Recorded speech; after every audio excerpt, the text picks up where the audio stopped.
Because of the interest rate that is very high, a lot of people have been discouraged to invest in real estate. So I've been getting a lot of questions around what strategy is actually still working today in this high interest rate environment. In this video, I'll give you quick 3 strategies that are still working for my clients. I'm still helping people to acquire properties, and these are the strategies we're currently seeing results with right now in 2024. So if you really want to get the meat and potato of this, I strongly encourage you watch till the end, because I actually drop a very uncommon opinion, very unpopular strategy that people are not taking advantage of. So if you're new to this channel, my name is Wale Lawal. I am a real estate agent. I'm also a real estate investor here in the Houston, Texas. I've helped over 200 people to take action in real estate, which majority of them are investors. So you are in the right place. If you're looking to buy or sell real estate or invest in real estate within the Houston, Texas area, reach out to me. I would love to help you. Now, the number one strategy is buy and hold. Buy and hold simply means you buy the property, you put a tenant in place, and you pretty much collect the rent. Now, this could be a long-term buy and hold. It could be a medium-term buy and hold. It could be a short-term buy and hold. The long story short means that you are not selling the property within a year or two. You plan to keep it for as long as possible. Now, the challenge right now is that people are concerned like, hey, Wale, if I'm going to be keeping that property, my mortgage is $2,500, but my rent is only $2,300 or $2,400. It means I'm going to be coming out of my pocket with $100 every month to meet my mortgage obligation, along with other commitments for maintenance in case anything breaks in the property.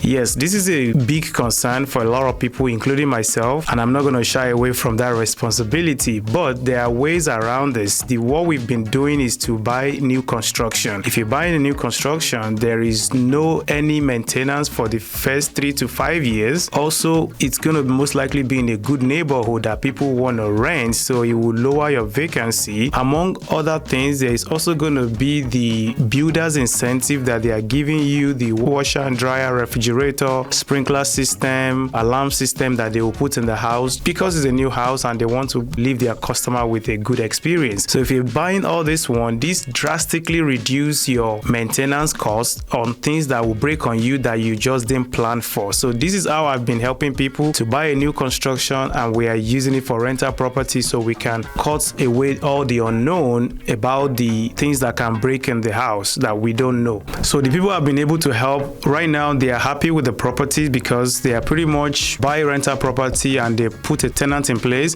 and they are using a property management software to manage it. So it's pretty much on autopilot. It's running itself. They collect rent through the application. They receive repair maintenance, if any, because again, it's a new house. They rarely get those, but everything is through the application, and most of them probably receive a phone call from their tenant once or twice in a year. Now, moving on to the number 2. The number 2 strategy is house hacking. House hacking is when you buy a duplex, which is 2 units, or you buy a triplex, which is 3, or buy a fourplex, and you live in one of the units and you are renting out the other units to other people, and they are paying you income. They are paying you rent, of course. Now, if you're buying this one, typically you will need to put 3 to 5% down payment because you are buying it as a owner-occupied property, because you're going to be living in the property, and these allow you to put less money down. So because you put less money down, you're also going to run into the issue, hey, it's not going to cash flow. Yes, it's not going to cash flow because you are putting just 3 to 5% down. For property to cash flow, typically you will need to put more than 25% down because of the higher interest rate of 7%, 7.5 as the case may be. So, but this is a very good strategy for people that are just getting started in real estate, that don't have much money and they want to learn the fundamentals about real estate investing. House hacking allow them to start investing with little to no risk, with little to no money, and gather a lot of experience about real estate investing, and eventually be able to determine if this is what they actually want to do for a long time, or real estate investing is not even for them. So you allow them to test the car without having to buy it or having to spend so much money to buy it. Now,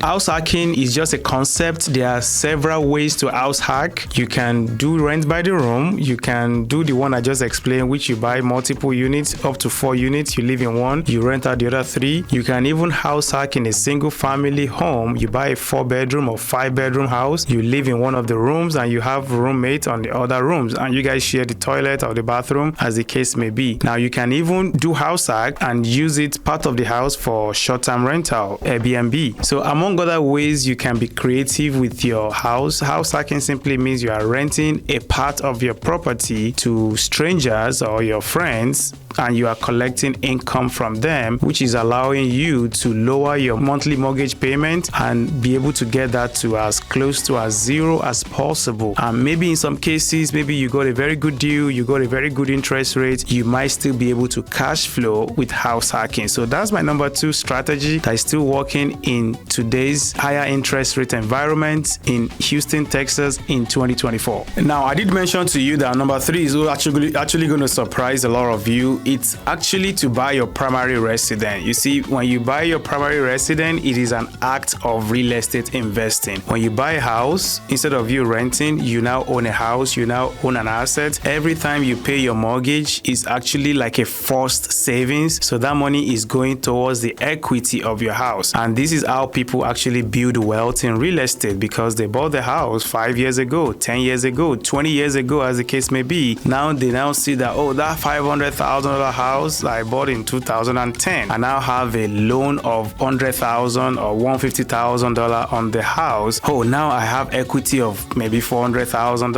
or $350,000, as the case may be. So you get the gist, right? So this is how wealth is built. So when you buy a primary residence, it is an act of real estate investing. Either you accept it or not. Buying a house is not a liability, because it's a way to, you are building your own net worth, and it's a way to force you to kind of start saving money in form of paying your mortgage and in form of building equity in that your property. Now, a different version of that, or very similar, is to buy a second home, or you call it, a vacation home, as the case may be. Now, if you live you can always buy a second home 60 miles and above of where you live. So let's say you live, in a town, and there's another town right next to you, or 1 hour away or 2 hours away from you, that you like to visit, or you just want a home property there. You can actually buy it with a 10% down payment. You call it a second home because it's not close to your current home. If it's close to your current home, they will be seeing it as an investment property, and they will ask you to put minimum of 20% down. But if you're buying it further away from you,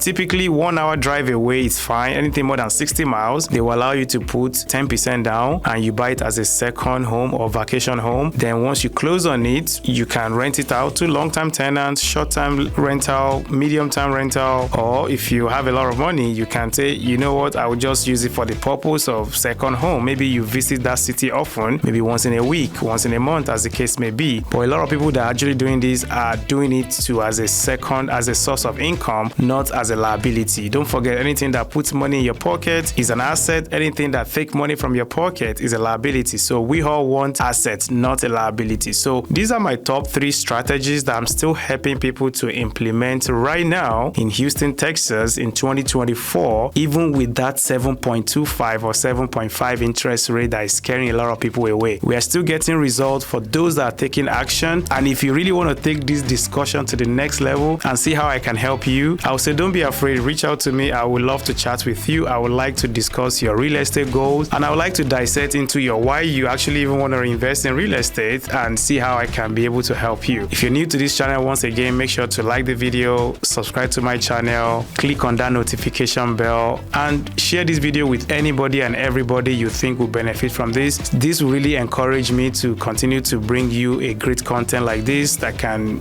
keep you informed and save you all those headaches and save you a lot of time to do the research by yourself. And I will see you on the next one. Thank you. Bye-bye.